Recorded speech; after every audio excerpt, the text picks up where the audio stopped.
يا أيها الذين آمنوا إذا نودي للصلاة من يوم الجمعة فاسعوا إلى ذكر الله وذروا البيع.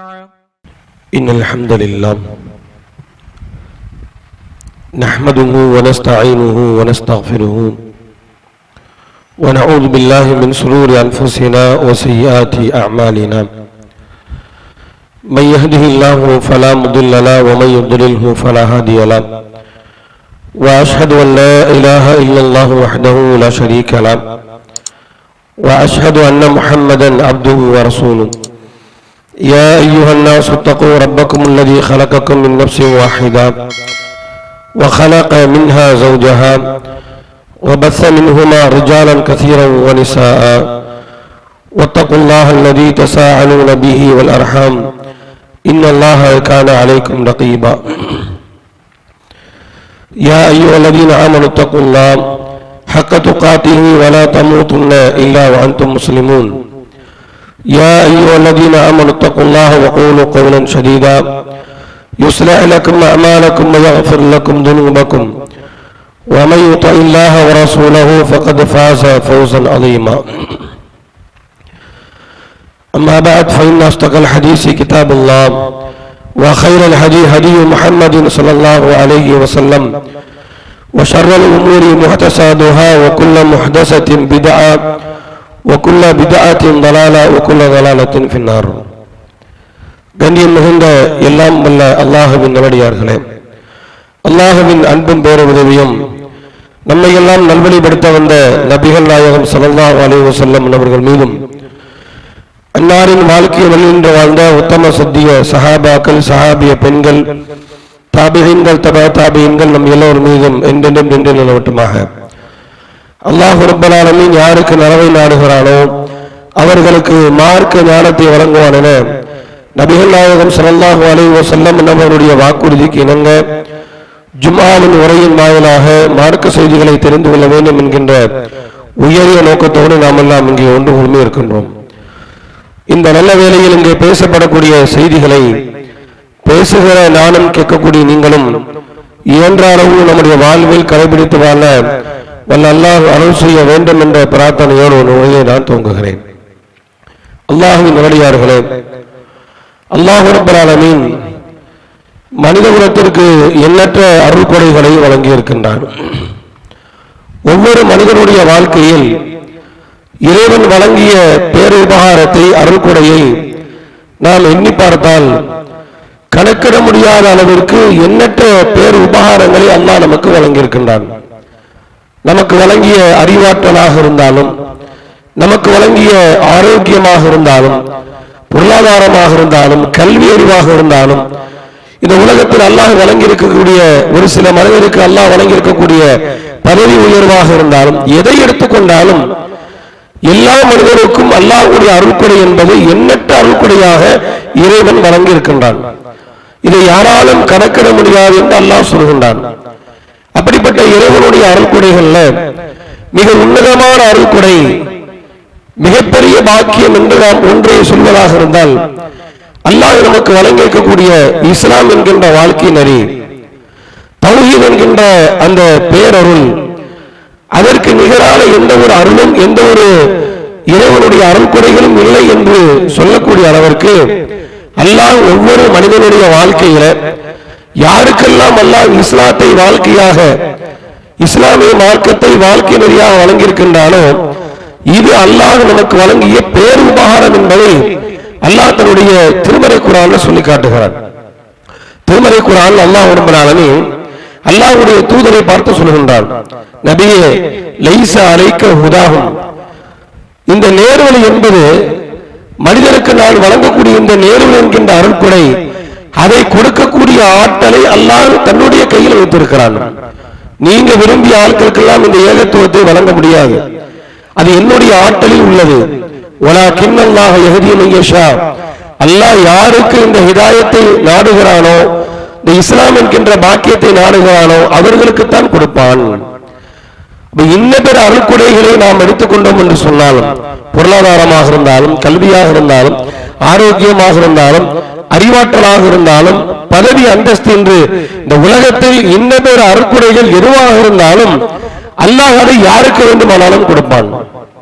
ஆனால் ஹிதாயத் என்கின்ற இந்த பேரருளை அவன் யாருக்கு விரும்புகிறானோ அவருக்கு மாத்திரம்தான் கொடுப்பான். அந்த ஆற்றலை அல்லாஹ் உமக்கு கூட தரவில்லை என்பதாக அல்லாஹ்வுடைய தூதரை பார்த்து இறைவன் தன்னுடைய திருமறை குர்ஆனில் சொல்லி காட்டுகிறார். அப்படியானால் இந்த உலகத்தில் நமக்கெல்லாம் இஸ்லாம் கிடைத்திருக்கிறது என்று சொன்னால், ஹிதாயத் என்கின்ற தௌஹீத் நமக்கு கிடைத்திருக்கிறது என்று சொன்னால், இது இறைவன் நமக்கு செய்த பேர் உபகாரம், பேரருள். ஆனால் இன்று நம்மில் யாரும் அதை அல்லாஹ்வுடைய அருளாக உணரவே இல்லை. இந்த உலகத்தில் இன்ன பிற பாக்கியங்களை அருளாக உணர்ந்திருக்கக்கூடிய நாம் கல்வியையோ பதவியையோ அல்லாஹ் இந்த உலகத்துல எல்லோரையும் ஒரே தரத்தில் வைக்கவில்லை. பொருளாதாரம் என்று எடுத்துக்கொண்டாலும், கல்வி அறிவு என்று எடுத்துக்கொண்டாலும், பதவி அந்தஸ்து என்று எடுத்துக்கொண்டாலும் எல்லா மனிதரையும் அல்லாஹ் ஒரே தரத்தில் வைக்கவில்லை. ஒருவரை விட ஒருவரை அல்லாஹ் மேம்படுத்தி இருக்கின்றான்.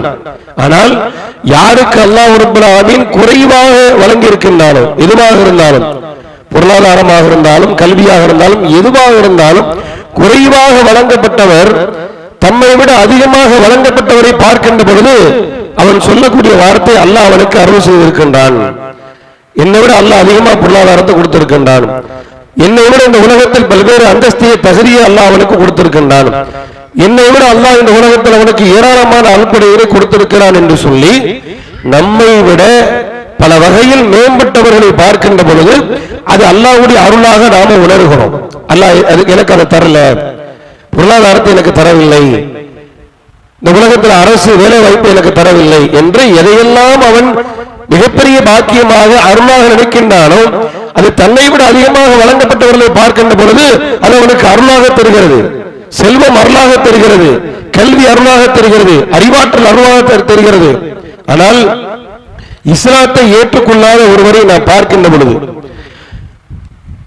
அவருடைய கடவுள் நம்பிக்கையின் பெயரால் செய்யக்கூடிய செயல்பாடுகளை பார்க்கின்ற பொழுது யாராவது ஒருவர் அல்லாஹ் எனக்கு பேருபகாரம் செய்திருக்கின்றான், இவரை போன்று நான் கடவுள் கொள்கையை ஏற்றுக்கொள்ளவில்லை, அல்லாஹ் எனக்கு இஸ்லாத்தை தந்திருக்கின்றான், ஒரு அழகான அற்புதமான வாழ்க்கை நிலையை தந்திருக்கின்றான், கடவுள் நம்பிக்கையின் மேலால் என்னுடைய அறிவை இழக்காத அளவிற்கு அல்லாஹ் எனக்கு கொடுத்த அறிவென்கின்ற மிகப்பெரிய பொக்கிஷத்தை அல்லாஹ் சரியாக பாதுகாக்கக்கூடிய ஒரு கடவுள் நம்பிக்கை எனக்கு தந்திருக்கிறார் என்று சொல்லி இஸ்லாத்தை ஏற்றுக்கொள்ளாதவரை பார்க்கின்ற பொழுது அவருடைய கடவுள் நம்பிக்கையின் பெயரால் செய்யக்கூடிய பல்வேறு மூட நம்பிக்கைகளையும் அனாச்சாரங்களையும் பார்க்கின்ற பொழுது நம்மில் யாராவது ஒருவர் அல்லாஹ் என்ன பாதுகாத்துட்டானே, அல்லாஹ் எனக்கு இந்த ஹிதாயத்தை தந்திருக்கின்றானே, அல்லாஹ் எனக்கு இந்த இஸ்லாத்தை தந்திருக்கிறானே, இது எவ்வளவு பெரிய பாக்கியம் என்பதை நம்ம யாராவது உணர்ந்தோமா? யாருமே உணரல. ஏன் அப்படின்னு சொன்னா இதனுடைய மகத்துவம் நமக்கு தெரியவில்லை. இஸ்லாத்தினுடைய தாத்பரியம், இஸ்லாத்தினுடைய கொள்கை கோட்பாடு, அதனுடைய மகத்துவம் நமக்கு புரியவில்லை. ஏன் புரியலன்னு சொன்னா எதுவுமே நமக்கு ஈஸியா கிடைக்கும் பொழுது, இலகுவாக கிடைக்கின்ற பொழுது, இலகுவாக கிடைக்கப்படக்கூடிய எந்த ஒரு பொருளுடைய மதிப்பு நமக்கு தெரியாது. இல்ல, தண்ணியுடைய மதிப்பு தெரியாது. அது மாதிரி இந்த உலகத்தில் அல்லாஹ் எதுவெல்லாம் மனிதனுடைய வாழ்க்கைக்கு தேவையான அத்தியாவசியமாக எதையெல்லாம் அல்லாஹ் அமைத்திருக்கிறானோ அதெல்லாம் எந்த ஒரு முயற்சியும் செய்யாத அளவிற்கு அல்லாஹ் மனிதனுக்கு கொடுக்கின்றானே, அதனுடைய மகத்துவம் மனிதனுக்கு தெரியாது. அது மாதிரி இந்த இஸ்லாம் நமக்கு கிடைத்திருப்பது அதற்கு நம்ம எந்த ஒரு தியாகமும் நம்ம செய்யல, எந்த அர்ப்பணிப்பும் செய்யல. நம்ம எல்லாம் அர்ப்பணிச்சுதான் இந்த இஸ்லாத்தை ஏற்றுக்கொண்டோமா? ஆரம்ப காலத்தில் நபிகள் நாயகம் ஸல்லல்லாஹு அலைஹி வஸல்லம் அந்தவருடைய காலகட்டத்தில் வாழ்ந்த நபி தோழர்கள் சஹாபாக்கள் இந்த மார்க்கத்தை ஏற்றுக்கொண்டதற்காக பல்வேறு தியாகங்கள் அர்ப்பணிப்புகள் செய்தார்களா இல்லையா? அது மாதிரி ஏதாவது அர்ப்பணிப்பு தியாகம் செய்து அதன் பின்னணியில் நம்ம இஸ்லாத்தை ஏற்றுக்கொண்டோமானா இல்ல. அல்லது இன்றைக்கு இஸ்லாமிய மார்க்கத்தை ஆய்வு செய்யக்கூடிய ஒரு மிகப்பெரிய ஆய்வாளர்கள், கல்விமான்கள் என்று போட்டக்கூடிய அளவிற்கு உண்டானவர்கள், அவர்கள் உலகத்தில் உள்ள எல்லா கடவுள் நம்பிக்கையும் எல்லா கடவுள் போதனைகளையும் ஆய்வு செய்து குர்ஆனையும் ஆய்வு செய்து இஸ்லாத்தை ஏற்றுக்கொண்டாரு. அந்த மாதிரி நமக்கு இஸ்லாம் கிடைச்சிருக்கிறதால இல்ல, நமக்கு ரொம்ப ஈஸியா இந்த மார்க்கம் கிடைச்சிருச்சு. ஏன்? பாரம்பரியத்தின் அடிப்படையில் நம்முடைய தந்தை இஸ்லாத்தை ஏற்றுக்கொண்டால், அவருடைய தந்தை இஸ்லாத்தை ஏற்றுக்கொண்டார், அதற்கு முன்னால் இஸ்லாத்தை ஏற்றுக்கொண்டார் என்று சொல்லி வம்சாவளியின் அடிப்படையில் இந்த இஸ்லாத்தை அல்லாஹ் நமக்கு தந்ததனால் இது ஒரு அருளாகவே நாம உணரல. இதனுடைய மகத்துவம் நமக்கு புரியவில்லை, இதனுடைய தாற்பயம் அது நமக்கு புரியாமல் இருந்து கொண்டு இருக்கின்றோம். அப்ப இஸ்லாம் என்பதுதான் ஒரு மனிதனுடைய வாழ்க்கையில் அல்லாஹ் செய்த பேர் உபகாரம். இந்த உலகத்தில் எது இல்லாமல் ஒரு மனிதன் மரணித்து விடலாம், அது மறுமையில் மிகப்பெரிய பாதிப்பை ஏற்படுத்தாது. காலமெல்லாம் நோய்வாய்ப்பட்டு அதற்கு அவதிப்பட்டு ஒரு மனிதர் வாழ்ந்து மரணிக்கலாம், அது மறுமையில் எந்த பாதிப்பும் ஏற்படுத்தாது. பொருளாதாரம் இல்லாமல் ஒரு மிகப்பெரிய வறுமையில் வாடி ஒரு மனிதர் வாழ்ந்து மரணிக்கலாம், அது மறுமையில் எந்த பாதிப்பையும் ஏற்படுத்தாது. உலகியல் ரீதியாக ஒரு மனிதர் எதை வேண்டுமானாலும் இல்லாமல் அவன் இழந்து வாழ்ந்து மரணித்து விடலாம், அது மறுமையில் எந்த பாதிப்பையும் ஏற்படுத்தாது. ஆனால் ஒரு மனிதருக்கு அல்லாஹ் கொடுத்திருக்கக்கூடிய இஸ்லாம் என்கின்ற வாழ்க்கையிலேயே மார்க்கம் அது இல்லாமல் மரணித்தான் என்று சொன்னால் இந்த உலகத்தில் அவன் எதை எவ்வளவு பெரிய ஒரு பாக்கியத்தை அனுபவித்தாலும் சரிதான், மறுமையில் அவன் போகக்கூடிய இடம் நரகம். நரகத்தில் இருந்து ஒரு விடுதலை என்று சொல்லக்கூடிய அளவிற்கு ஒரு அற்புதமான மார்க்கத்தை அல்லாஹ் நமக்கு தந்திருக்கிறானே, இதை பாக்கியமாக அல்லாஹ்வுடைய அருளாக முதல்ல நாம உணரணும். அதற்கு பிறகு அந்த அருளுக்கு நாம நன்றி செலுத்தணும். இஸ்லாம் நமக்கு கிடைத்ததற்கு நாம நன்றி செலுத்தணும். பிரதி உபகாரம், அல்லாஹ் நமக்கு இந்த மார்க்கத்தை தந்தான், நாம் அல்லாஹ்விற்கு என்ன செய்தோம்? நமக்கு கிடைத்த இந்த இஸ்லாம் பிற மக்களுக்கு சென்றடைவதற்கு நாம் என்ன செய்தோம்? அல்லாஹ் தன்னுடைய திருமறை குர்ஆன்ல நபிகள் நாயகம் ஸல்லல்லாஹு அலைஹி வஸல்லம் அன்னவர்களை பார்த்து அல்லாஹ் சொல்கிறார், அவர்களுக்கு செய்த பல்வேறு அருள்கொடைகள்ல 2 அருள்கொடையை அல்லாஹ் நினைவுபடுத்துறார். நபியே வஜதக லால்லன் ஃபஹதா, அதுல முதல்ல அல்லாஹ் ஞாபகப்படுத்துவது ஹிதாயத்தை தான் அல்லாஹ் சொல்றான். வஜதக லால்லன் ஃபஹதா, நீங்கள் வழிதவறியவராக திக்கட்டவர்களாக எது சரியான கொள்கை எது சரியான மார்க்கம் என்று தெரியாத நிலையில் இருந்த உமக்கு அல்லாஹ் நேர்வழி காட்டினான். வஜதக ஆயிலன் ஃபஅக்னா, சிறியவர்களை தாய் இருந்தவர்களை இழந்து பெற்றவர்களை இழந்து எந்த ஒரு அரவணைப்பு இல்லாமல் பொருளாதார ரீதியாக மிகப்பெரிய சிரமத்தில் கஷ்டத்தில் இருந்தீர்கள். அல்லாஹ் உங்களுக்கு தண்ணீரை ஏற்படுத்தினான். இந்த 2 அல்லாஹ் சொல்லிட்டு இதுக்கு என்ன செய்யணும் தெரியுமா? ஃபஅம்மல் யதீம ஃபலா தக்ஹர், அனாதைகளை நீங்க வெறுக்காதீங்க. வஅம்ம ஸாயில ஃபலா தன்ஹர், உங்களிடத்தில் கேட்டு வரக்கூடிய யாசிக்கக்கூடியவர்களை நீங்கள் விரட்டாதீர்கள் என்று சொல்லிவிட்டு இறுதியில் அல்லாஹ் அந்த வசனத்தை இந்த அத்தியாயத்தை முடிக்கின்ற பொழுது சொல்லக்கூடிய ஒரு வார்த்தை, வஅம்மா பிநிஅமத்தி ரப்பிக ஃபஹத்திஸ், உமது இறைவன் உமக்கு என்னவெல்லாம் நியாமத்துகளை அருள்கொடைகளை வழங்கியிருக்கிறானோ அதை பிறருக்கு எடுத்து சொல், பிறரிடத்தில் கொண்டு போய் காட்டு. அல்லாஹ் என்னென்ன வகையில என்னை மேம்படுத்தி இருக்கின்றான், அல்லாஹ் என்னென்ன வகையில் என்னை செழுமையாக வைத்திருக்கிறான் என்று பிறருக்கு எடுத்து சொல் என்பதாக சொல்கிறார். அப்ப எடுத்து சொல்லப்பட வேண்டிய நியாமத்துகளில் முதல் நியாமத் ஹிதாயத் என்கின்ற நேர்வழி. அதுதான் பிறருக்கு நாம எடுத்து சொல்லணும். என்ற காசு பணம் இருக்கு, என்ன இது இருக்கு அது இருக்குன்னு நம்ம சொல்றதை விட அதையும் சொல்லணும். அது அல்லாஹ் நமக்கு செய்த உபகாரம் தான். முதல்ல நாம சொல்ல வேண்டியது, எனக்கு அல்லாஹ் ஹிதாயத்தை வழங்கி இருக்கின்றார், எனவே எனக்கு கிடைத்த இந்த ஹிதாயத், எனக்கு கிடைத்த இந்த நேர்வழி, எனக்கு கிடைத்த இந்த இஸ்லாம் பிறருக்கும் கிடைக்க வேண்டும் என்று சொன்னால் அதை நீ எடுத்து சொல் என்று இஸ்லாம் சொல்கிறது. நாம எத்தனை பேருக்கு எடுத்து சொல்லி இருக்கிறோம்? நமக்கு கிடைத்த இந்த மார்க்கத்தை பிற மக்கள் எடுத்துரைக்க வேண்டும் என்று அல்லாஹ் தன்னுடைய திருமறை குர்ஆன்ல சொல்கிறானா இல்லையா? நம்மை சிறந்த சமூகம் அல்லாஹ் சொல்றான். எதற்காக சொல்கிறான்?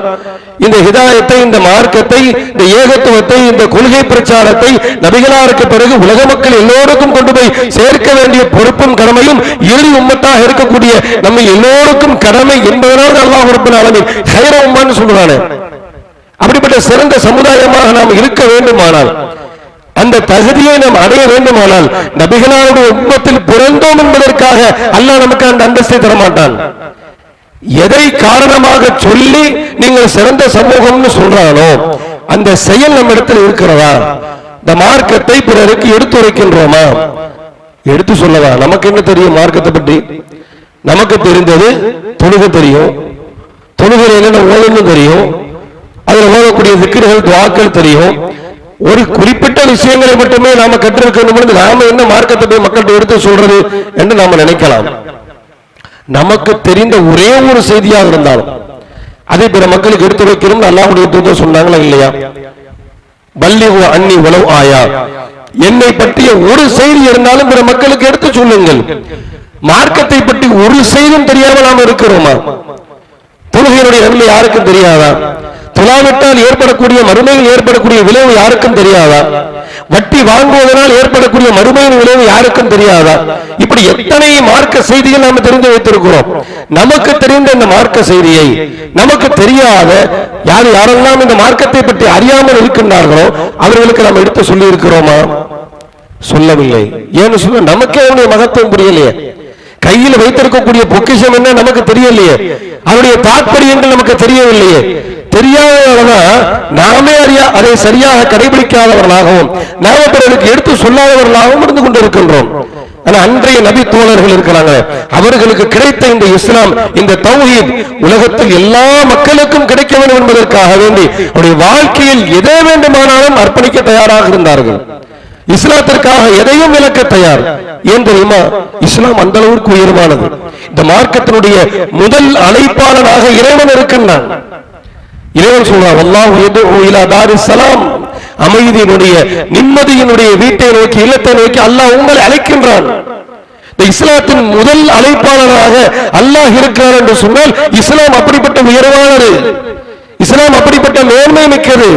இஸ்லாத்தை ஏற்றுக்கொள்ளாத எத்தனை மாற்றுக்குழு சகோதரர்கள் நம்முடைய அலுவலகங்களில், நம்முடைய கூட படிக்கக்கூடியவர்கள், நம்முடைய அக்கம் பக்கத்தில் இருக்கிறார்களே, இந்த இஸ்லாத்தை பற்றி அவருக்கு ஏதாவது ஒன்றை புரிய வைக்கும் என்பதற்காக வேண்டி நாம் ஏதாவது ஒரு சிறு துரும்பை நகர்த்தி இருக்கின்றோமா? நம்ம அல்லாஹ் நமக்கு கொடுத்த இஸ்லாத்திற்கு நாம் எப்படி நன்றி செலுத்தியவர்களாகவும்? அந்த சஹாபாக்கள் இந்த மார்க்கத்திற்காக எல்லாவற்றையும் அர்ப்பணித்தார்கள், தியாகம் செய்தார்கள் என்று சொன்னால் இந்த மார்க்கத்தினுடைய மகத்துவத்தை அவர்கள் புரிந்திருந்தார்கள். அதிலும் குறிப்பாக அல்லாஹ்வுடைய தூதர் இந்த உம்மத்தில் ஒருவர் நரகத்துக்கு செல்வது அவருக்கு மிகப்பெரிய பாரமாக இருந்தது அல்லாஹ் சொல்லி காட்டுகிறார். நபியே, இஸ்லாத்தை அவர்கள் ஏற்றுக்கொள்ளவில்லை என்பதற்காக வேண்டி உங்களை நீங்களே மாய்த்துக் கொள்வீர்கள் போல் தெரிகிறது என்பதாக அல்லாஹ்வுடைய தூதர் இந்த சமுதாயத்தில் எல்லோரும் இஸ்லாத்தை ஏற்றுக்கொள்ள வேண்டும் என்பதற்காக வேண்டி அவர்கள் செய்த தியாகம், அவர்கள் செய்த அர்ப்பணிப்பு, அவர்களுக்கு ஏற்பட்ட மன நெருக்கடி, இதை அல்லாஹ் சொல்றான். யாரும் இஸ்லாத்தை ஏற்கனங்கிறதுக்காக நீங்க உங்க உயிரை விட்டுறாதீங்க. ஃபலா தத்ஹப் நஃப்ஸக, நபியே உங்க உயிரை நீங்க விட்டுற வேண்டாம். அந்த அளவிற்கு இந்த மார்க்க பிரச்சாரத்திற்காக அல்லாஹ்வுடைய தூதர் அர்ப்பணித்தார்கள். அவர்களை ஏற்றுக்கொண்ட சஹாபாக்கள் அர்ப்பணித்தார்கள். எதையும் விளக்க தயார் அப்படின்னு சொன்னாங்க. இன்னைக்கு நாமளும் சொல்றோம், விரும்பியோ விரும்பாமலோ, தெரிந்தோ தெரியாமலோ நம்முடைய தொழுகையில நம்ம சொல்றோம். தொழுகையினுடைய துவக்கத்துல நம்ம ஓதக்கூடிய வஜ்ஜஹத்து வஜ்ஹிய லில்லதீன் வமய்யா, அதுல என்ன சொல்றோம்? இன்ன ஸலாத்தி வ நுஸ்கி வ மஹ்யாய வ மமாத்தி லில்லாஹி ரப்பில் ஆலமீன். என்னுடைய தொழுகை, என்னுடைய இதர வணக்கங்கள், என்னுடைய வாழ்வு, என்னுடைய மரணம் எல்லாம் அகிலத்தை படைத்தாளக்கூடிய அல்லாஹ்விற்குன்னு சொல்றோமே. அப்படிப்பட்ட அல்லாஹ்வுடைய மார்க்கம் பிறருக்கு சென்றடைவதற்கு நாம் என்ன செஞ்சோம்? சிந்தித்து பார்க்க வேண்டுமா இல்லையா? சஹாபாக்களுடைய வரலாறு எடுத்து பாருங்கள், அவருடைய வாழ்க்கை வரலாறுகள். அல்லாஹ் ரப்பல் ஆலமீன் சிறந்த முன்மாதிரியாக, தியாகத்தின் முன்னோடியாக அவர்களை வைத்திருக்கின்றான். ஈமானின் முன்னோடியாக அல்லாஹ் அவர்களை சொல்கின்றான். அப்படிப்பட்ட நபி தோழர்கள் அவர்களுடைய தகுதியை மீறி இஸ்லாத்திற்காக அர்ப்பணித்தார்கள். இந்த அளவிற்குன்னா திருமறை குர்ஆனுடைய ஒரு வசனம் அல்லாஹ் ரப்பல் ஆலமீன் சொல்லி காட்டுகிறார்.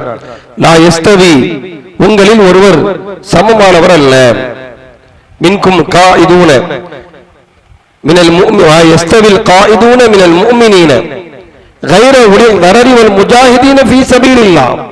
இறைவனுடைய பாதையில அர்ப்பணிப்பதற்காக ஒருவர் வீட்டை விட்டு கிளம்பி விட்டார். அவரும் இறைப்பாதையில் அர்ப்பணிக்காமல், அதற்காக எந்த வேலையும் செய்யாமல் தன் வீட்டிலேயே அமர்ந்து கொண்டார். இவரும் தகுதியில் சிறந்தவர் அல்ல. ரெண்டு பேரும் ஒரே மாதிரியா இல்லையா? யார் அர்ப்பணிக்கிறாரோ அவர் அர்ப்பணிக்காதவரை விட சிறந்தவர். பல வகையில் அல்லாஹ்விடத்தில் அந்தஸ்து மேன்மை மிக்கவர் என்பதாக அல்லாஹ் குர்ஆனுடைய ஒரு வசனத்தில் குறிப்பிடுகிறார். இந்த வசனம் இறங்கக்கூடிய நேரத்தில் இந்த வசனத்தை எழுதுவதற்காக வேண்டி ஸைத் பின் சாபித் என்று சொல்லக்கூடிய வஹீ செய்தியை எழுதக்கூடியவர்கள் ஒருவராக இருந்த அந்த இளைஞர் அருகில் அமர்ந்திருக்கின்றார். அல்லாஹ்வுடைய தூதர் இந்த செய்தியை எழுதிக் கொள்வதற்காக அவரை கூப்பிடுறாங்க. அந்த நேரத்தில் அருகில் இருந்த கண் பார்வையற்ற அப்துல்லா பின் உம்மி மக்தூம் என்று சொல்லக்கூடிய ஒரு நபி தோழர் வருகிறார். அவர் வந்து கேட்கிறார், அல்லாஹ்வுடைய தூதரே, அல்லாஹ் குர்ஆன்ல இப்படி சொல்றான், இஸ்லாத்திற்காக வேண்டி அர்ப்பணிப்பதற்காக உங்களில் வீட்டை விட்டு சென்றவரும் வீட்டிலேயே அமர்ந்தவரும் ரெண்டு பேரும் அல்லாஹ்ட்ட அந்தஸ்துல தகுதியில சிறந்தவர்கள் என்று சொன்னா எனக்கு அந்த தகுதி வேணுமே. அதே நேரத்தில் எனக்கு பார்வை தெரியாது, நான் எப்படி வீட்டில் இருந்து இஸ்லாத்தை மேம்படுத்துவதற்காக, இஸ்லாத்திற்கு அர்ப்பணிப்பதற்காக நான் செல்லுவது என்று கேட்கிறாங்க. எங்களை மாதிரியான ஆட்களுக்கு அந்த அந்தஸ்து கிடைக்காதா, அந்த தகுதியை நாங்கள் அடைய முடியாதா என்பதாக கேட்கின்ற பொழுதுதான் அந்த வசனத்தில் அல்லாஹ் ரப்பல் ஆலமீன் ஒரு வார்த்தையை சேர்த்து அல்லாஹ் அருளுகிறான். முதல்ல அந்த வசனம் இறங்கும்போது அந்த வார்த்தை கிடையாது. ஐன வார்த்தை கைரு உலில் நரரி, நிர்பந்தத்துக்கு உள்ளாக்கப்பட்டவரை தவிர, பாதிப்புக்கு உள்ளாக்கப்பட்டவரை தவிர என்பதான அந்த வார்த்தை. முதல்ல இந்த வசனம் இறங்கும் அந்த வார்த்தை இல்லை. அப்ப இந்த நபித்தோழர் வந்து கேட்கிறாரு. கேட்ட மாத்திரத்திலேயே சிறிது நேரம் அமைதியாக இருந்த அல்லாஹ்வுடைய தூதருக்கு மறுபடியும் இறைவன் செய்தி அருளுகிறான். கைரு உலில் நரரி, யாரெல்லாம் நிர்பந்தத்திற்கு பாதிப்புக்கு உள்ளாக்கப்பட்டிருக்கிறார்களோ இவர்கள்லாம் போகணும் அவசியம் இல்லை, அவங்க வீட்டிலே உட்காரலாம் என்பதாக அல்லாஹ் ரப்பல் ஆலமீன் சொல்லுகின்றான். இந்த வசனத்தை சொல்றான். இந்த நபித்தோழர் அவருக்கு பார்வை கிடையாது. ஆனா இவர் செய்த தியாகம் என்னன்னு பாருங்க. அல்லாஹ் நமக்கு உடல் ஆரோக்கியத்தை தந்திருக்கிறான், உடல் ரீதியாக எல்லாவற்றையும் எல்லாம் நமக்கு வழங்கி இருக்கிறான். ஆனால் கண்ணு தெரியவில்லை என்கின்ற ஒரு குறை இந்த மார்க்கத்திற்காக அர்ப்பணிப்பதற்கு அவருக்கு தடையாக இருந்ததில்லை. இன்னும் சொல்வதென்றால் இஸ்லாமிய மார்க்கத்தினுடைய முதல் வளர்ச்சி மதீனாவுல, மக்காவுல ஆரம்பத்தில் ஒரு மிகப்பெரிய எதிர்ப்பின் அடிப்படையில் கொஞ்சம் கொஞ்சமாக மார்க்கத்தை ஏற்றுக்கொண்டாலும் ரகசியமாக அவர்களுக்குள் வைத்துக் கொண்டார்கள். ஆனால் மதீனாவில் இருந்து வந்தவர்கள் அல்லாஹ்வுடைய தூதரிடத்தில் அகபா என்கின்ற அந்த உடன்படிக்கையின் வாயிலாக மதீனாவில் இருந்து வந்த பலர்களும் இஸ்லாத்தை ஏற்றுச் செல்கிறார்கள். மதீனாவில் இஸ்லாம் வளர்கிறது. இந்த ஆரம்பகால மதீனாவின் இஸ்லாத்தினுடைய வளர்ச்சிக்கு வித்திட்டவர்கள் ஒருவர் அப்துல்லாஹ் பின் உம்மி மக்தூம். சொல்றாங்க, அவ்வளவு மன் கதிமா அலைனா, எங்களில் முதலில் மதீனாவிற்கு வந்தவர், மக்காவை விட்டும் இஸ்லாத்திற்காக ஹிஜ்ரத் செய்து மதீனாவிற்கு வந்தவர்கள் முஸ்அப் இப்னு உமைர் என்று சொல்லக்கூடிய ஒரு நபித்தோழர், அப்துல்லாஹ் பின் உம்மி மக்தூம் என்று சொல்லக்கூடிய நபித்தோழர். இவங்க ஆரம்பத்தில் வந்தாங்க. கண்ணு தெரியாட்டாலும் மக்கால இருந்து மதீனாவுக்கு போனாங்க. எதற்காக? சுகபோக வாழ்க்கைக்காக போனாங்களா? இந்த இஸ்லாத்தை ஏற்றுக்கொண்டோம் என்கின்ற ஒரே காரணத்திற்காக அவர்களுக்கு ஏற்பட்ட கஷ்டங்கள், அவர்களுக்கு ஏற்பட்ட இன்னல்கள் உயிரை பாதுகாத்துக் கொள்ள வேண்டும் என்பதற்காக வேண்டி இல்லாவிட்டால் கூட என் இஸ்லாத்தை நான் பாதுகாக்க வேண்டும், இதை பரப்ப வேண்டும் என்பதற்காக வேண்டி தியாகம் செய்தவர்கள் முதல் நிலையில் இருந்தவர்கள் யாருன்னு சொன்னா முஸ்அப் இப்னு உமைர், அப்துல்லாஹ் பின் உம்மி மக்தூம். அவங்க வந்து ஆரம்பத்தில் குர்ஆனை கற்றுத்தந்தார்கள். எனக்கு பார்வை இல்லதான், ஆனா அல்லாஹ் எனக்கு குர்ஆனை என்னுடைய உள்ளத்தில் அந்த ஞானத்தை அல்லாஹ் எனக்கு வழங்கி இருக்கிறார். இதை கொண்டு இஸ்லாத்தை நான் பரப்புவேன் என்ற அடிப்படையில் ஆரம்ப காலகட்டத்தை மதீனாவினுடைய இஸ்லாமிய வளர்ச்சிக்கு வித்திட்டவர்களாக இந்த அப்துல்லாஹ் பின் உம்மி மக்தூம் இருந்தார்கள். அது மாத்திரமா, பல போர்க்களங்கள்ல கலந்து கொள்ளணுங்கிற ஒரு பேராவல் அவங்களுக்கு இருந்துச்சு. பிறகு அபூபக்கருடைய காலகட்டத்தில் ஒரு யுத்த காலத்தில் கலந்துக்கிறதுக்காக வேண்டி கேட்கிறாங்க. அப்ப இந்த வசனத்தை சொல்லியே நீங்க வர வேண்டாம்ட்டாங்க. இவர் குறித்து இறக்கப்பட்ட இந்த வார்த்தை இருக்கிறா, இஸ்தவி காயிதுன மினல் முஃமினீன அப்படிங்கிற வசனம் இருக்கு. இந்த வசனத்தை சொல்லியே உங்க விஷயமா அல்லாஹ் சொல்லிட்டான், உங்கள மாதிரி ஆட்கள்லாம் போக வேண்டியதில்லை அப்படின்னு சொல்லியே மறுத்துட்டாங்க. ஆனா உமருல்லாவுடைய அந்த ஆட்சி காலகட்டத்தில் நடந்த காதிசியாங்கிற யுத்த காலத்துல இந்த அப்துல்லாஹ் பின் உம்மி மக்தூம் என்று சொல்லக்கூடிய கண்தெரியாத நபித்தோழர் கலந்து கொண்டார். அவங்களும் மறுக்கிறாங்க, நீங்க வர வேண்டியதில்லை, உங்களை மாதிரி ஆட்களுக்கு ஜிஹாது அவசியம் இல்லை என்றெல்லாம் சொன்ன போதிலும் கூட, ஏன் நீங்க வந்து இஸ்லாத்திற்காக வேண்டி ஜிஹாது செய்யணும் வந்து கையில வாழை எடுத்து நீங்க யாரை போய் நீங்க உரை செய்வீங்க? உங்க முன்னால வந்து நிக்கிறது யாருன்னு உங்களுக்கு தெரியும்? அவர் இஸ்லாத்தை ஏற்றுக்கொண்டவரா எதிரியான உங்களுக்கு எப்படி தெரியும்? இப்படி எல்லாம் கேட்டு பாக்குறாங்க. அவங்க சொல்றாங்க, என் கையில வாழலாம் தர வேண்டாம், இஸ்லாமிய அணியினுடைய சின்னம் இருக்கிற சேனை அந்த கொடி அதை எங்கிட்ட நான் கையில பிடிச்சிட்டு நிக்கிறேன், வரத்தான் செய்வேன் என்று பிடிவாதமாக காதிசியா யுத்த காலத்தில் இஸ்லாத்தினுடைய கொடியை பிடித்தவாறு அவர் ஜிஹாதுக்காக சென்றவர், அவர் ஷஹீத் என்கின்ற அந்தஸ்தை அடைந்தார் வரலாறு பார்க்கிறோமே. கண்டு தெரியவில்லை என்றாலும் கூட இந்த மார்க்கம் எல்லா மக்களுக்கும் சென்றடைய வேண்டும் என்பதற்காக வேண்டி ஒரு மிகப்பெரிய தியாகத்தை அர்ப்பணிப்பை செய்தார்களே. நாம என்ன செஞ்சிருக்கிறோம்? நாம நினைச்சிட்டு இருக்கிறோம், நம்ம தொழுகிறோம், நோன்பு இருக்கிறோம், இதெல்லாம் நம்ம பெரிய தியாகம் நம்ம நினைச்சுக்கிட்டு இருக்கோம். ஜும்மா குறைஞ்சபட்சம் ஜும்மாவாவது நம்ம தொழுவோம், 5 நேரம் தொழுவதான் நம்ம போறது இல்லை. ஜும்மாவிற்காக போகணும்னு சொல்லி வாரத்தை ஒன்னா ஜும்மாவுடைய தொழுகைக்கு வர்றோமோ அது பெரிய தியாகம் நினைக்கக்கூடியவங்க நம்ம பலர்கள் இருக்கிறாங்க. மார்க்கத்திற்காக வேண்டி அர்ப்பணிக்கவில்லை என்று சொன்னால் அல்லாஹ்விடத்துல சொர்க்கம் என்கின்ற மகத்தான பரிசை நம்ம அடைய முடியாது. சிறந்த சமூகம் என்கின்ற இறைவனுடைய பாராட்டுதலை அந்த தகுதியை நம்ம பெற முடியாது. அப்ப இந்த மார்க்கம் என்பது மேலானது, உயர்வானது.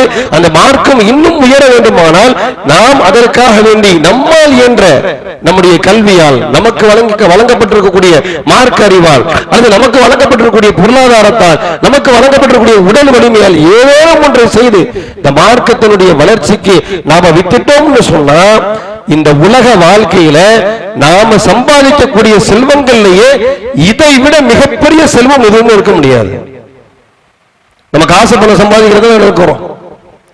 நீ கேளுங்க, மார்க்கத்துக்காக ஒரு ஆர்ப்பாட்டம் போராட்டம் சமுதாய மக்களுக்காக வாங்க, அல்லது மார்க்க விளக்கு பொதுக்கூட்டம் இருக்குது வாங்க, தெரிஞ்சுக்கங்க, பிறட்ட போய் சொல்லுங்க, இந்த மாதிரிலாம் நம்ம கூப்பிடும் பொழுது நம்ம பலரும் அதில் பின்தங்குறதுக்கான காரணம் என்னன்னா, உலகம்.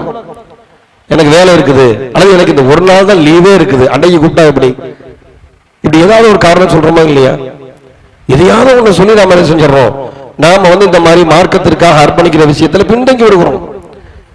ஆனால் சின்ன சின்ன வாய்ப்புகள் வழங்கப்பட்டாலும் கூட அதையெல்லாம் இலக்காதவர்களாக அன்றைய நபி தோழர்கள் சஹாபாக்கள் இருந்தார்கள். காரணம் என்ன தெரியுமா? என் மூலம் ஒருவர் இஸ்லாத்தை ஏற்றுக்கொண்டால் இந்த உலகத்தில் அதை விட மிகப்பெரிய சொத்து எனக்கு எதுவுமே இல்லை என்று நினைத்தார்கள். அது மிகப்பெரிய சொத்து. காசு பணத்தை சேர்க்கிறதை விட எதுவுமே என்ற இல்லை, எந்த காசு பணம் இடத்தில் இல்லை. ஆனால் நான் மரணித்து விட்டேன், நான் சேர்த்து வைத்த சொத்து என் மூலம் அல்லாஹ் ஒருவருக்கு ஹிதாயத்தை கொடுத்தான் என்று சொன்னால் அது ஒன்றே போதுமானது. அதாவது அல்லாஹ்வுடைய தூதர் தன்னுடைய மருமகன் அலி அவர்களுக்கு சொன்னார்கள், லா யஹ்தி அல்லாஹு பிக ரஜுலன் கைருல் லக மின் ஹுமுரின் நிஅம். அல்லாஹ் உன் மூலமாக ஒருவருக்கு நேர்வழி காட்டினால், ஹிதாயத்தை கொடுத்தால், இந்த உலகத்தில் பல சிகப்பு ஒட்டகங்கள் உமக்கு சொத்தாக வெகுமதியாக இருப்பதை விட அது சிறந்ததுன்னு சொன்னாங்களே. அந்த சொத்தை சேர்க்கிறதுக்கு நாம ஏதாவது முயற்சி செய்தோமா? ஏதாவது ஒரு மார்க்க செய்திய, ஒரு நோட்டீஸ் இளைஞர்களை நேர்வழிப்படுத்துறதுக்காக போதை எதிர்ப்பு பிரச்சாரமா, அது சம்பந்தமா இஸ்லாம் என்ன சொல்லுது? அது ஒரு பெட் நோட்டீஸ், ஒரு 1000 பேருக்கு நான் என் காசை கொடுத்து அடிச்சு கொடுக்கிறேன். யாரு முன் வர்றோம்? இளைஞர்கள் கல்வியில பின்தங்கி இருக்கிறாங்க. இந்த நாட்டுடைய சூழல் அவர்களுக்கு தெரியவில்லை. கல்வி ரீதியாகவும் சமுதாய ரீதியாகவும் எந்த ஒரு பொறுப்பட்டவர்களாக இளைஞர்கள் இருக்கிறாங்க. அப்படிப்பட்ட இளைஞர்களை நேர்வழிப்படுத்துவதற்காக ஒரு மிகப்பெரிய முயற்சியை நீங்கள் கையில் வைத்திருக்கிறீர்கள். நான் என்ன செய்யணும்? யாராவது கேட்டிருக்கிறோமா? ஏதோ ஒரு ஜமாத், ஏதோ ஒரு அமைப்பு அவங்க அமைப்பை மேம்படுத்துறதுக்காக, அவங்க பேரை வாங்குறதுக்காக செய்யறாங்க என்பது போன்ற என்னவோ தெரியல.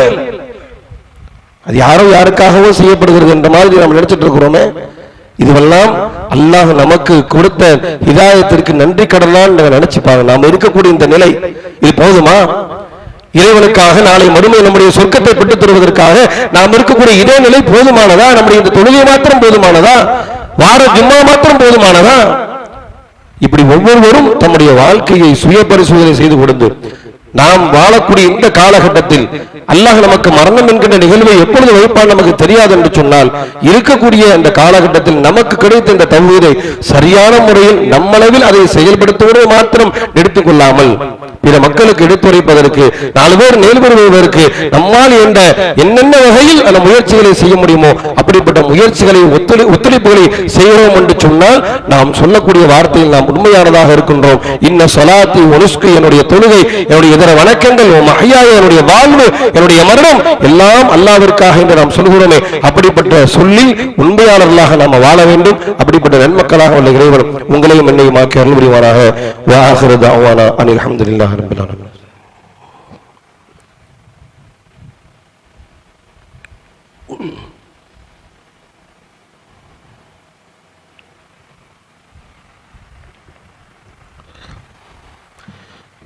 இன்னல் ஹம்துலில்லாஹ்.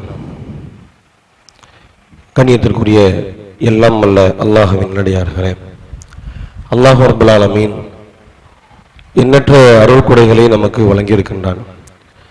நாம் வாழக்கூடிய இந்த சமூக வாழ்க்கையை, நம்மை சுற்றி வாழக்கூடிய பலர்களுக்கு பல்வேறு பிரச்சனைகள், பல்வேறு சோதனைகள், நம்முடைய உறவினர்களோ அக்கம்பக்கத்தினர்களோ நம்மோடு உறவாடக்கூடியவர்களோ யாரோ ஒருவர் நம்மோடு உரையாடுகின்ற பொழுது, பேசுகின்ற பொழுது, இறுதியாக அவருக்கு ஏற்பட்ட ஏதாவது ஒரு சிரமத்தை நம்ம இடத்துல சொல்லி நீங்க துவா செய்யுங்க அப்படின்னு சொல்லக்கூடிய நடைமுறை நம்ம இடத்துல இருக்குது.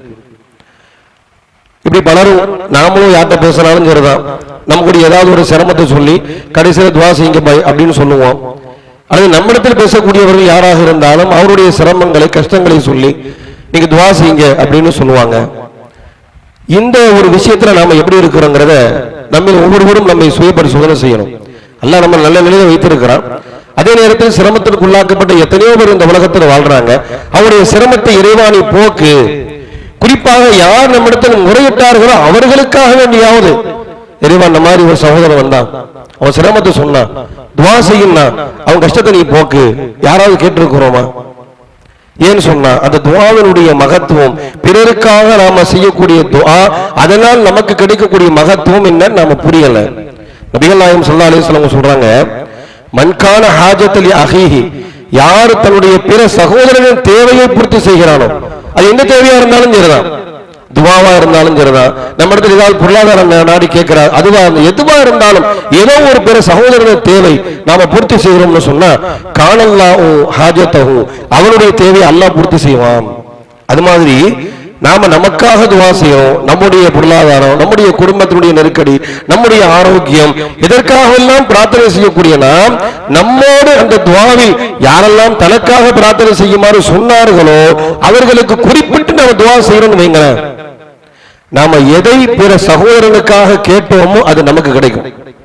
நபிகள் நாயகம் ஸல்லல்லாஹு அலைஹி வஸல்லம் சொல்றாங்க, மாமின் அப்தின் முஸ்லிமின், ஒரு முஸ்லிமான அடியான் யதுஉ லி அஹீஹி பிலஹரில் கைப், தனக்கு மறைவாக இருக்கக்கூடிய தன்னுடைய சகோதரனுக்காக பிரார்த்தனை செய்கிறார் என்று சொன்னால் இல்லா காலல் மலக், அல்லாஹ் ஒரு மலக்கை நியமிக்கிறான். இவருடைய பிரார்த்தனைக்கு பதில் சொல்வதற்கென்று பிரத்யேகமாக இறைவன் ஒரு வானவரை சாட்டுகின்றான். அவர் சொல்கிறார், வலக்கபி மிஸ்லின், உனக்கு அது மாதிரி ஆகட்டும். இறைவா ஒரு சகோதரனுடைய கஷ்டத்தை போக்குன்னு சொன்னான், அதுக்காக துவா செய்ய சொன்னான். இறைவா அவனுடைய கஷ்டத்தை போக்கு என்று சொன்னால் நமக்கு நியமிக்கப்பட்ட வானவர் இறைவா இவன் கஷ்டத்தை போக்கு என்பதாக சொல்லுவார். பிறருடைய ஆரோக்கியத்திற்காக நாம் பிரார்த்தனை செய்தால் இறைவா இவருக்கு ஆரோக்கியத்தை கொடு என்று அவர் கேட்பார். இப்படி நாம் பிறருக்காக எதை கேட்கின்றோமோ, எந்த நலவை கேட்கின்றோமோ அந்த நலவை அல்லாஹ் நமக்கு வழங்குவதற்கு வானவர் நமக்காக பிரார்த்தனை செய்கிறார் என்பதாக நபிகள் நாயகம் ஸல்லல்லாஹு அலைஹி வஸல்லம் சொல்றாங்களே. இதுல நாம ரொம்ப கவனமாக இருக்க வேண்டும். குறிப்பாக இஸ்லாத்தை ஏற்றுக்கொண்ட தாசா மக்கள் அன்றாடம் மிகப்பெரிய அளவில் சோதனைக்கு உள்ளாக்கப்பட்டு கொண்டிருக்கிறாங்க. இறைவனுடைய உதவியை தவிர வேறு எந்த உதவி அவர்கள் எதிர்பார்க்கவே இல்லை. எங்களை படைத்த இறைவன் இருக்கிறான் அப்படின்னு சொல்றாங்களே, அல்லாஹ்வுடைய பாதத்தை உறுதிப்படுத்த வேண்டும். அதையெல்லாம் பார்க்கும் பொழுது நாம என்றைக்காவது அந்த மக்களுக்காக இறைவா அவங்களுடைய கஷ்டத்தை போக்கு, அவங்களுடைய இந்த நாட்டை அவர்களுக்கு மீட்டுக்கூட, அவர்கள் மீது அடக்குமுறை செய்யக்கூடியவர்களுக்கு உன்னுடைய பிடியை கடுமையாக்கு, நம்ம யாராவது கேட்டிருக்கிறோமா? அப்படி கேட்டோம்னு சொன்னா கண்ணுக்கு தெரியாத மக்கள், நம்ம யாரும் நேரில் பார்க்கல, நேரில் பார்த்தோமா? மொழியால் வேறுபட்டவர்கள், தேசத்தால் வேறுபட்டவர்கள், கொள்கை என்கின்ற ஒன்றை தவிர ஏனைய அனைத்திலும் வேறுபட்டவர்கள், இஸ்லாத்தில் ஈமானில் ஒன்றுபட்டவர்கள், அவங்களுக்காக நம்ம துவா செஞ்சிருக்கிறோமா? துவா செய்தால் நமக்கு அது போன்ற நெருக்கடி இல்லாமல் அல்லாஹ் நம்மை பாதுகாப்பான். பொது நலத்திலும் ஒரு சுயநலம் இருக்கு. நம்ம பொது நலமா இருந்தோம்னா அல்லாஹ் நமக்கு என்ன செய்யறான்? நம்முடைய தேவைகளை பூர்த்தி செய்கிறான். அல்லாஹ்வுடைய தூதர் சொன்னாங்களே, அதை கருத்தில் கொண்டு இந்த உலக வாழ்க்கையில நாம் நமக்காக பிரார்த்தனை செய்வது போன்று இன்ன பிற மக்களுக்காக, நம்மை சார்ந்திருக்கக்கூடியவர்களுக்காக, நம்முடைய பெற்றோருக்காக, நம்முடைய பிள்ளைகளுக்காக, நம்ம சமுதாயத்தினுடைய மேம்பாட்டுக்காக, சமுதாய இளைஞர்கள் எழுச்சி பெற வேண்டும், இஸ்லாத்தை சரியான முறையில் புரிந்து கொண்டு அவர்கள் வருங்காலத்தில் இஸ்லாத்தை பிறருக்கு எடுத்துரைக்கக்கூடிய ஒரு நல்ல சிறந்த சமுதாயமாக இருக்க வேண்டும் என்பதற்காக இப்படி எல்லா விஷயங்களுக்காக நாம் பிரார்த்தனை செய்கிறோம் என்று சொன்னார். இந்த பிரார்த்தனையின் பயன் அல்லாஹ் ரப்பல் ஆலமீன் நமக்கும் நம்முடைய சந்ததிகளுக்கும் ஏற்படுத்துவான் என்பதாக இஸ்லாமிய மார்க்கம் சொல்கிறது. அந்த அடிப்படையில் நாம் இந்த குறிப்பாக ஜும்மாவுடைய தினங்கள்ல பிரார்த்தனை ஏற்றுக்கொள்ளப்படக்கூடிய நேரம் இருக்கிறது என்பதாக அல்லாஹ்வுடைய தூதர் சொன்னாங்க. அது மாதிரியான நேரங்கள்ல நாம இது போன்ற பிரார்த்தனையில் அதிகமாக ஈடுபட வேண்டும். குறிப்பாக இன்றைய தினம் நம்முடைய ஜும்மாவுடைய தர்மம், ஒரு சகோதரர் அவர் வியாதிக்கு உள்ளாக்கப்பட்டிருக்கின்றார். அவர் மிகப்பெரிய அளவுல, அதாவது அது ஹார்ட் ஆபரேஷன் பண்ணியிருக்கிறாங்க. அதுக்கு பிறகும் கூட ஒரு மிகப்பெரிய ஒரு சிரமத்தில் அவர் இருக்கிறாரு. பொருளாதார ரீதியாக பின்தங்கி இருக்கிறார். நம்முடைய பொருளாதார உதவியை நாடி இருக்கின்றார். எனவே இந்த ஜும்மாவுடைய தர்மத்தை அந்த சகோதரர்களுடைய அந்த மருத்துவ உதவிக்காக நாம வழங்கப்படுகிறது. ஜும்மாவுடைய தொழுகைக்கு பிறகு நம்முடைய சகோதரர்கள் வெளியில தனியாக வாலி இருப்பாங்க. அதற்காக நீங்க உங்களுடைய பொருளாதாரத்தை பிரார்த்தனை செய்யுங்க. முதல்ல பிரார்த்தனை, அப்புறம் உங்களுடைய பொருளாதார உதவிகளை நீங்க செய்யுங்க. அல்லாஹ் இதன் மூலமாக நம்முடைய ஆரோக்கியத்தை மேம்படுத்த வேண்டும். அதுபோன்று நம்முடைய கொள்கை சகோதரர் ஒருவர் தொடர்ச்சியாக வியாதிக்கு உள்ளாக்கப்பட்டு ஏற்கனவே ஒரு தடவை ஆபரேஷன் செய்யப்பட்டு விட்டது. அவர் இந்த மாதிரி கேன்சர் வியாதி அப்படின்னு சொல்லி ஆபரேஷன் பண்ண பிறகும் கூட மறுபடியும் அதே பாதிப்பு ஏற்பட்டிருக்கிறது. இந்த இடம் அவருக்கு ஆபரேஷன் நடப்பதாக தகவல் வந்திருக்கிறது. அந்த சகோதரரும் பரிபூரண ஆரோக்கியம் பெற வேண்டும் என்பதற்காக வேண்டி உங்களுடைய துவாக்கள் அவரை சேர்த்துக் கொள்ளுங்கள். எல்லாம் உள்ள இறைவன் நாம் எதை பேசுகிறோமோ எதை கேட்கின்றோமோ அதை முழுமையாக நம்முடைய வாழ்க்கையில செயல்படுத்தக்கூடிய நன்மக்களாக உள்ள இறைவன் உங்களையும் மக்கள் புரிவாராக. வா ஆகிரு தாவானா அல்ஹம்துலில்லாஹி ரப்பில் ஆலமீன். அஸ்ஸலாமு அலைக்கும்.